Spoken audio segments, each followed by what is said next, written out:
There was a night some years back when lightning literally struck and my best friend's house burned down.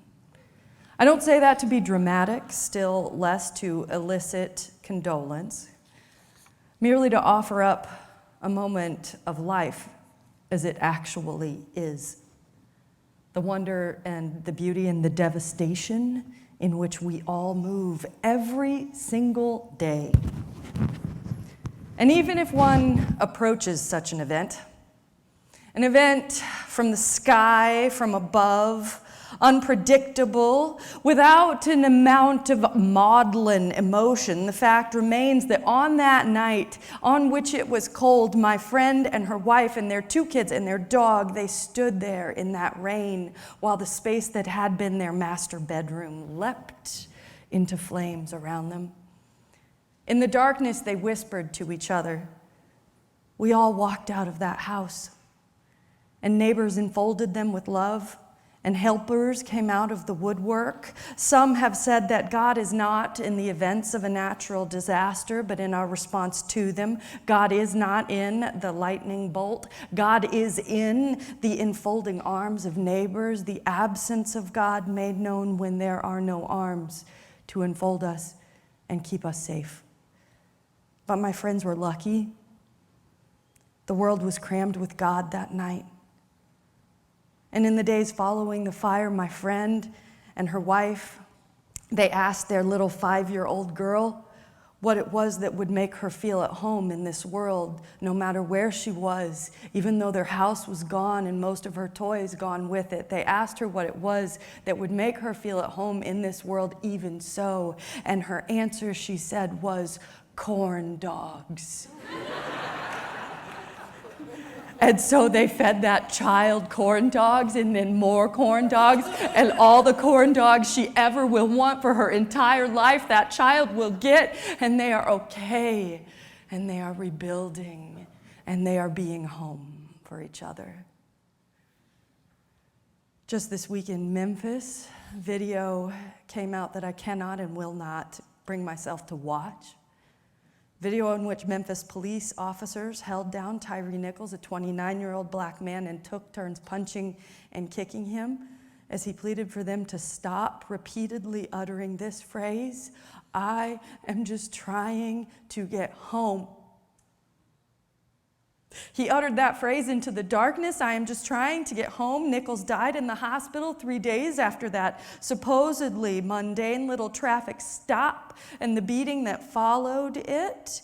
He is not okay, nor is his family, nor are his people, when a sense of safety, of home, when he and his community had that underpinning sense of safety taken from them, not by some unusual and rare flash of lightning, but by the plodding, everyday, ever-grinding gears of injustice. Nothing is okay. I was just trying to get home, he said. Aren't we all?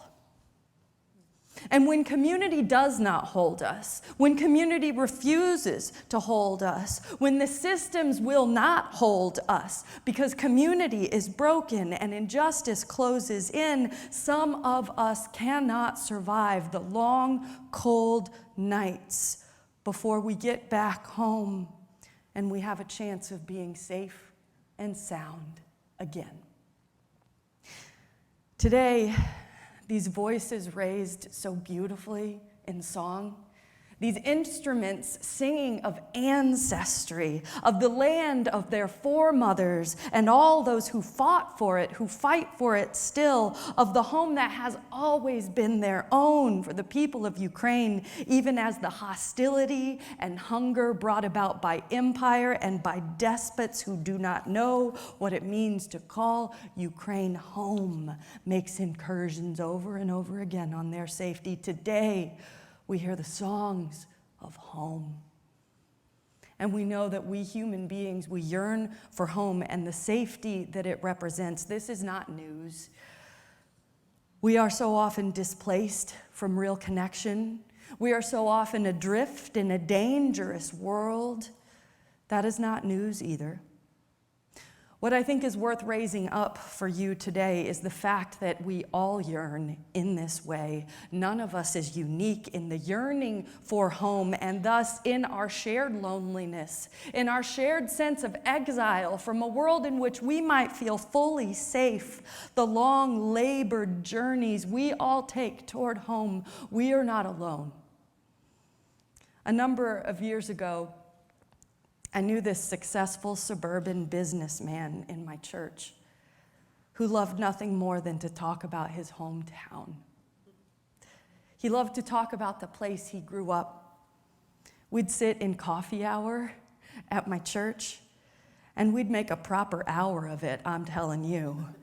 Him talking and me listening about this place in upstate New York or bucolic suburban Connecticut. I honestly cannot remember where it was, but I remember the details that he described to me of his home, the smell of old dark wood in his childhood church, perched there on the corner of Main Street in the shadow of some long-shuttered factory, the neighborhood parties in the paper route, and the lily-white moms in their 50s house dresses he told me of, and his dog, and his school, and all the small-town characters that for some reason in the bucolic places everyone seems to put up with.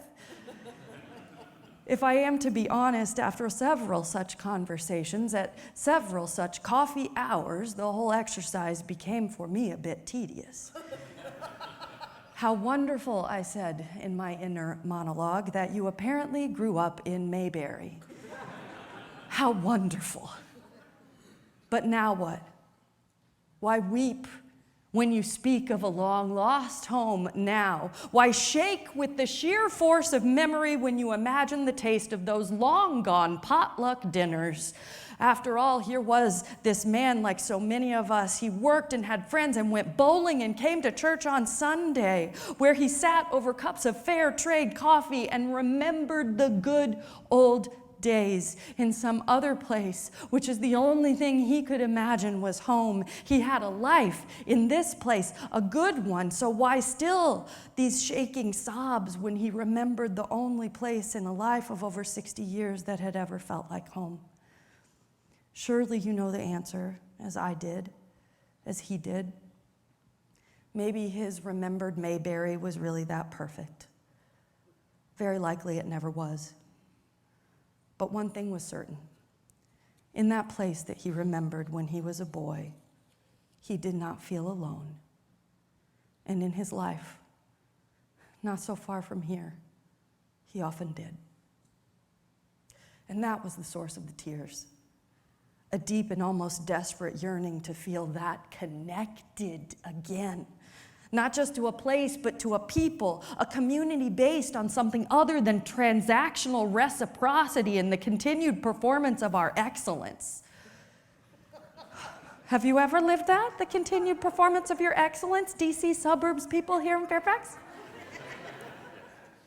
And when we name that truth together, that there in coffee hour, in the conversation that we were having, what we were weeping together about was not just his story or a lost and somewhat sanitized memory, but the deep and abiding yearning we all feel to get home.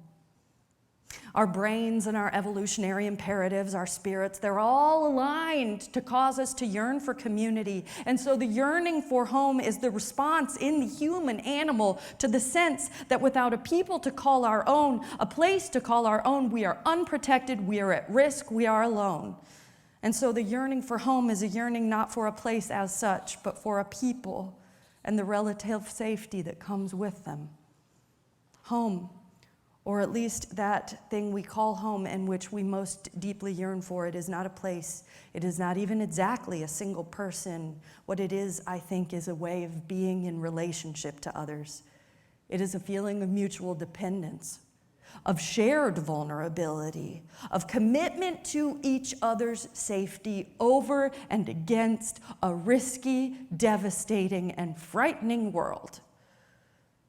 You know, perhaps, The legend of the Odyssey, that age-old narrative of Greek mythology which tells of King Odysseus and his seemingly endless efforts to find his way home after the Trojan War. I think of the Odyssey as literature's best and most epic road trip movie. In it, Odysseus is the king of a little-known place called Ithaca. Our hero faces both his demons and the world's on his multi-year trek over wine-dark seas to get back to that place. And when he gets there, having traveled through both hell and high water, he sees nothing in Ithaca is exactly as he had left it. And he bemoans his fate. And he imagines there is no home left for him in this world. Until finally, with one last battle, he finds his way not just to the land he called his home or the house he built with his own hands, but the arms of his wife Penelope. And the ancient text tells us that when finally he let go of jealousy and rage, and even the corrosive forces of nostalgia, he at last found peace. It was not Ithaca he longed for after all, but her. He longed as the sun-warmed earth is longed for by a swimmer spent in rough waters when the ship went down. We yearn for relationships, free from the ferocity of a dangerous world. Those relationships are dry land for the drowning, shelter from the wind-bitten cold, the roof of connection over our ego-driven heads. And I know all that is some high-vaunted romance, of a sort not felt by many or perhaps most. And yet, it is not so rare or so unique to come to the realization that what you have been longing for all this time, through all of your journeys, is not the place where all your stuff is, but a connection to a world worthy of love and the people who will work to defend it. What we furnish a home with is, after all, ourselves. And what we yearn for is not a pile of bricks, but a container to hold ourselves. A container of honest relationship in which the best aspects of who we are butt up against the best and most complicated aspects of those we love.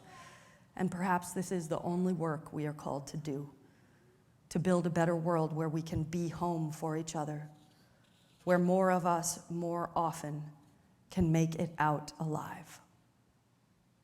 I say we should be a homing people, like homing beacons or homing pigeons, pointing the way for others toward a place of safety, a collective identity, a sense of wholeness, indicating in our words and in our deeds that life is not an isolated journey on stormy seas, but a path to interconnection, and we can be homing people for one another, even when we have no guarantee of reciprocity from the rest of the world.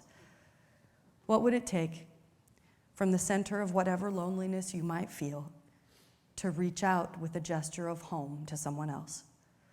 What would it take to be home, to do some homing in this world, even if you yourself are so very lonely? What would it take to be the one who knows and shows that God is not in the dramatic action from above, but in the reaction from the people around you? When the fires burn and injustice transforms itself yet again into a barrage of fists and violence, as empires pillage and the mighty rob the ancestral homes of the people, we gather to do the work of homing for one another, because as human creatures we are made for this purpose, to yearn for home, to find it in each other, to fight for it when it is robbed from our fellow travelers who are just trying to get home. To give home away, along with its sense of safety and warmth after every long, cold night. To give it away over and over again as the precious gift it is, so that none might make their way alone.